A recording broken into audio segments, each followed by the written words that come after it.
J'ai vu mon fils en train de jouer, flottant sur le lit, et le vieux qui m'avait touché avant que je sois enceinte était près de lui, en train de le regarder en souriant.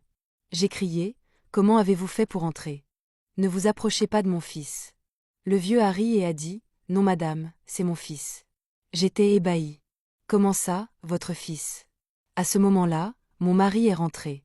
Il est venu dans la chambre et lui aussi a été très choqué. Il a demandé comment ce vieux était entré. Je lui ai expliqué ce qui s'était passé. Nous avons alors demandé au vieux de nous expliquer pourquoi notre fils était aussi le sien.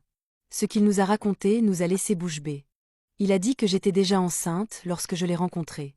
Il s'est présenté. Il s'appelait Karamoko, gardien du cimetière avec sa femme, et il était un djinn. Son fils était gravement malade et a fini par mourir. Pour qu'il ressuscite, il fallait transférer son âme dans un fœtus et que l'enfant naisse dans un cimetière.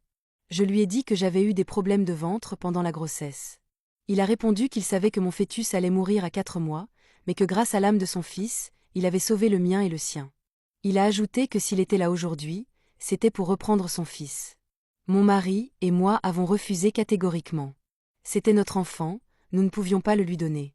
Il nous a alors rassurés en disant que son fils était à l'intérieur du nôtre, et que c'était pour cela que notre fils agissait bizarrement et riait seul, car il venait jouer avec lui. Ensuite, le vieux a lancé un sortilège sur notre fil. Un autre homme, d'environ 18 ans, est sorti du corps de notre fils sous forme de fantôme. J'ai perdu connaissance sous le choc et mon mari m'a retenu. À mon réveil, le vieux a tenu ma main et nous a remerciés avant de partir.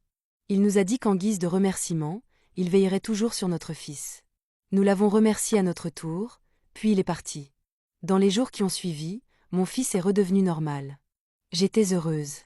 J'avais enfin obtenu ce dont j'avais toujours rêvé.